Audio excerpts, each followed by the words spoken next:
Another $4,200 worth of soybeans going in the grain buggy. Yep, my combine holds around 300 bushels of soybeans times $14. Every time I fill her up and unload, another $4,200 going to pay a bunch of bills.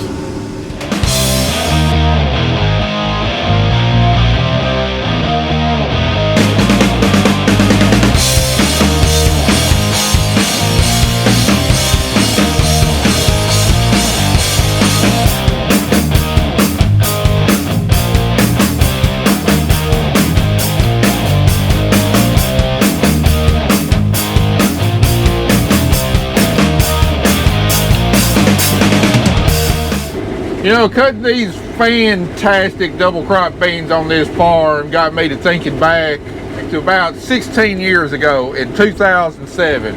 I was in my second year of running the farm full time after my dad passed away, and anyway, we had gotten into planting wheat, and that was my second wheat crop, and had a terrible late freeze in the spring of 2007 that about ruined my wheat crop. I think we wound up cutting like 37 bushels per acre off this farm. And anyway, following that late freeze, we had the worst drought in this area that we had in like 50 to 60 years. And in fact, this drought was way worse than last year's drought, worse than the 2012 drought. And anyway, you know, it absolutely devastated most of our crops. And surprisingly, our corn actually did the best that year because the drought came in late rather than early like it did last year. But anyway, we harvested the wheat, we planted beans on this farm. It was so dry that my 7100 planter would not get the beans deep enough to get to moisture, so we had to come in here with our 7300 planter and actually plant them on wide rows. We had an 8-row wide planter at that time, and it had enough down pressure to actually get the soybeans down to a little bit of moisture. And anyway, we got a terrible stand on the farm, but because I had already pre-contracted a lot of grain for normal yields that year, you know, we were going to be short on our soybean contracts and have to buy out of our soybean contracts. So even though there wasn't much on this farm, I still had to cut it because I needed every single bushel that I could get. And anyway, this farm right here is a 60-acre farm, and at that point I had a 1660 combine that it held about 170 bushels of soybeans in the grain tank. Anyway, I started right over there on this farm one morning. I cut this entire 60-acre farm and did not have to dump once. But when I got done, I had pretty much a hopper full. So these soybeans averaged like 2.5 bushels an acre. You know, 16 years ago, 2.5 bushels an acre on this farm, and here we are this year. This farm's going to average well over 50 bushels an acre. It just absolutely blows my mind, you know, some of the stuff we've come through and where we're actually at today. Now, a lot of stuff's changed in that 16 years. We've gotten a lot better at growing stuff, and you know, a lot more precise. We really built our soil up for higher yields and everything else. Varieties have gotten better, but still, that's a pretty big jump. And we had a fairly dry summer. We had rains at just the right time. We had a little bit drier than normal summer this year and making record yields. This shows you how far we come in 16 years. All right, for all you 4440 fans, there it is in action. Instead of Andy just twiddling his thumbs in the truck while waiting on the load, he's out here bush hogging around the edges of the fields, cutting back tree lines and stuff, making everything look nice and neat for the winter. I know he's on pins and needles because it's his first time going around the edges of these fields, and y'all know there's some hazards out there. I tried to explain where the worst ones are, but there's always new holes and washouts and everything else he's gonna have to find, so he's taking it nice and easy. Hey, you look over there, there's our corn still got left. You're looking at part of the zombie trail, the corn that we grow for the trail. You can kind of see our road going around here where we haul people through, and you can see some of the fake zombies out there. But man, take a look at the corn right there in those little cutouts. That's where our actor's standing. man, that corn is shredded. Those paintballs will do a number on dried corn stalks. Yeah, just look at that scene right there. That corn looks like confetti. So far, Zombie Trail's been doing pretty dang good this year. We've had good turnout. We've had dang near perfect weather for it too. So, but we getting right here in the heart of October. The next 2 weekends is make or break for us, and we really expect some big numbers, especially this weekend. The weather's going to be perfect this weekend, so next 2 weekends going to be our big attendance on Saturday night. We definitely don't want to get rained out either one of those Saturday nights, so that's going to really take a big chunk out of our revenue for the year. Man, I want y'all to look at that sunset. Beautiful. There ain't nothing like a good fall harvest sunset in West Tennessee. God sure knows how to paint a good picture down here. This little bottom here is all we like getting done with this farm. It's done gotten damp. I've had to tilt my cutter bar back, and it's wanting to push up piles, but we're trying to get done this little piece, get moved over to the next farm, be ready for a good hard day tomorrow. So we'll bring you back in the morning.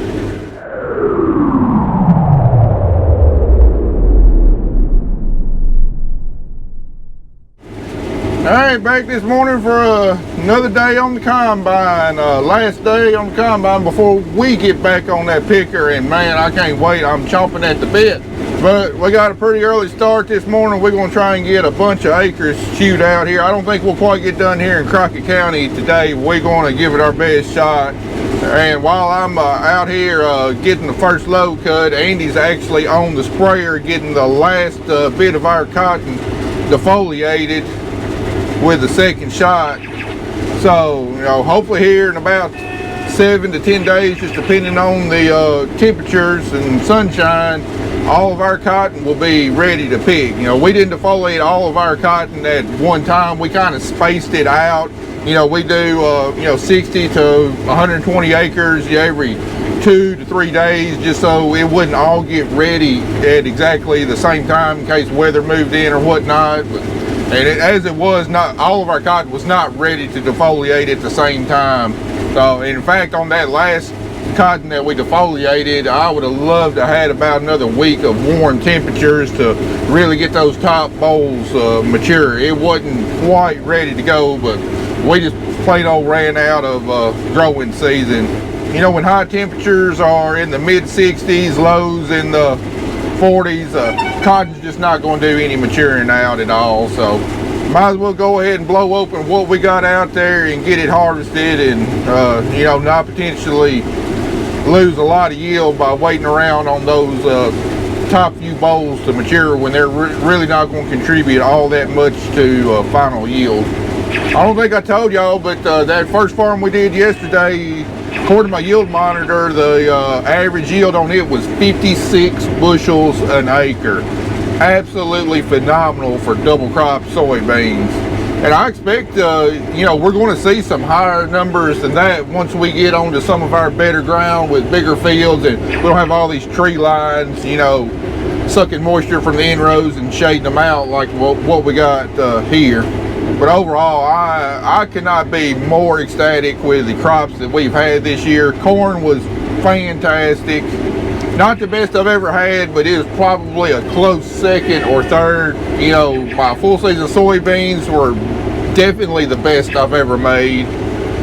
These double crop beans could potentially be, depending on how the rest of the crop turns out, could potentially be the best I've ever made.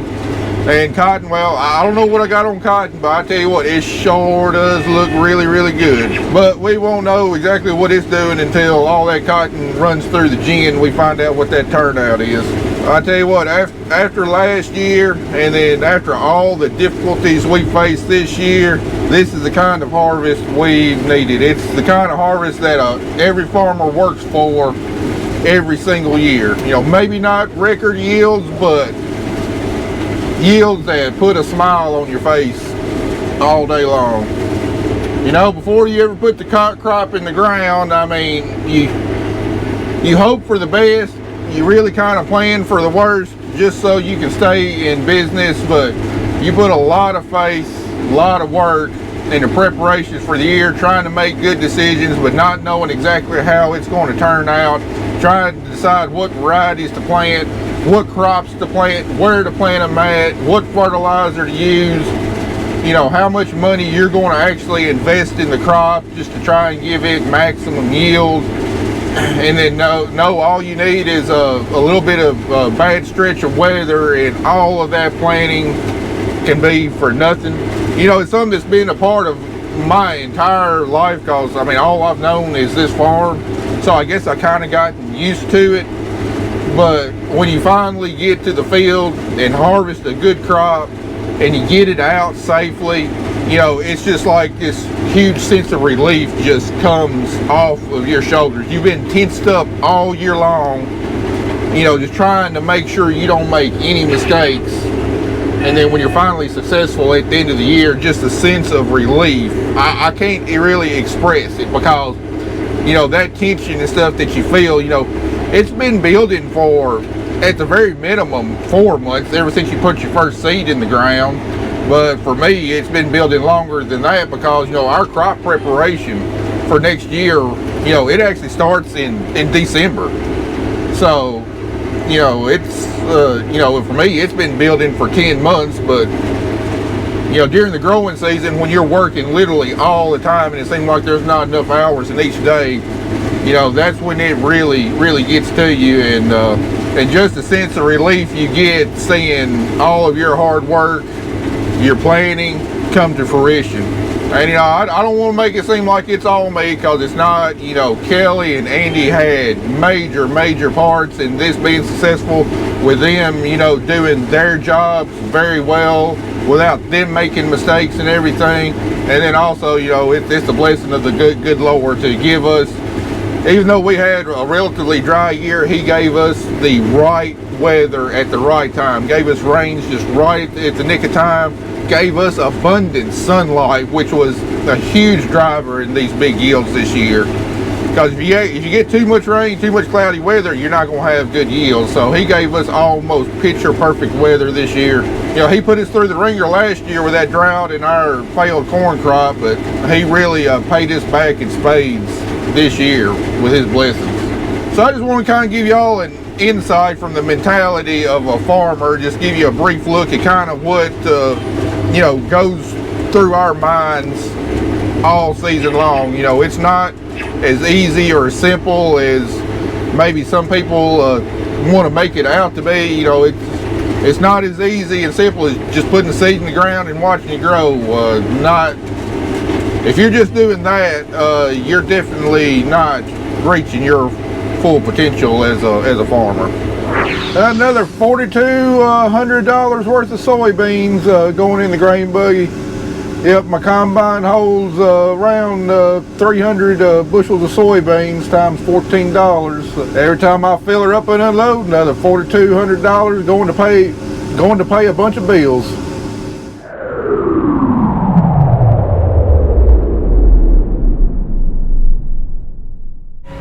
Well, we got moved over here to Frank Smith's and had our first breakdown of the day.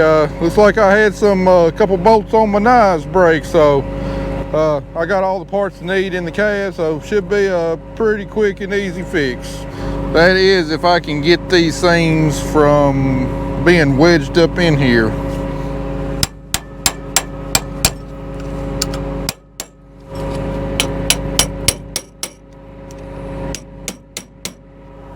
Alright, got them unjammed. I was able to salvage one section, the other one was too far gone. I'm just gonna slide that in there like that. Ooh. Put these bolts in, tighten them up. We'll be back cutting again.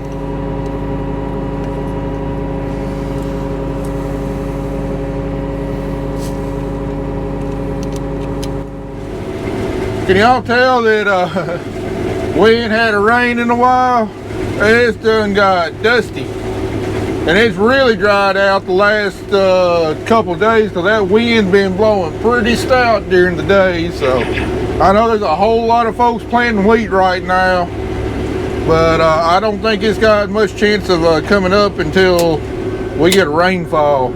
But that's a-okay with me right now. We don't need a rain. A rain's not going to help us. We're still a ways away from planting wheat. We still got to get our cotton picked. And right now, this sun, wind, and pretty warm temperatures is making that cotton pop like popcorn. It's getting it ready in a hurry.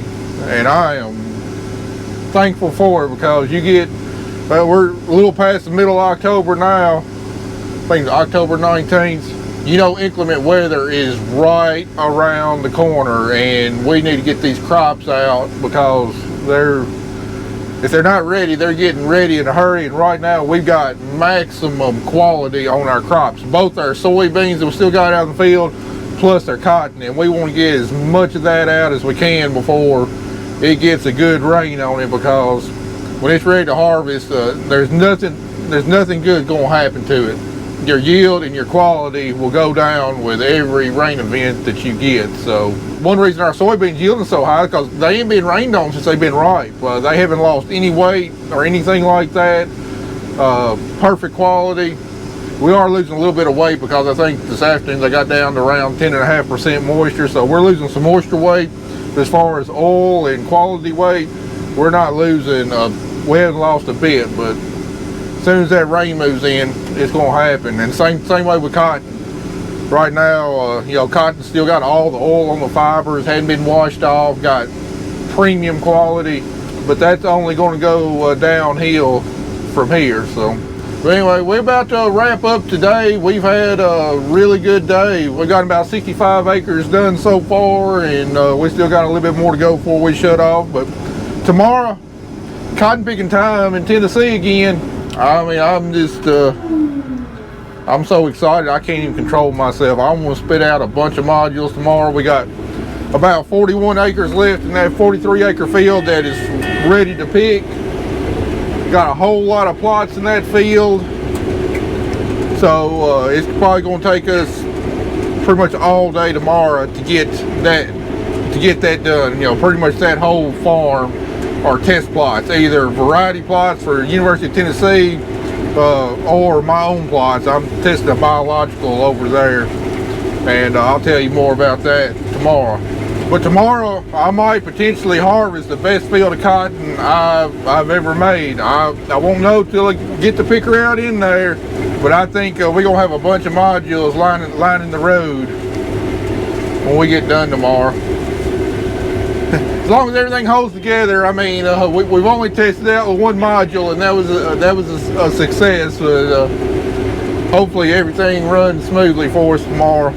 So anyway, guys, I know tomorrow is the day that a lot of y'all have really been waiting for, to see some serious cotton picking action, and hopefully we'll give it to you. So appreciate y'all watching. We'll see you back out in the cotton field tomorrow.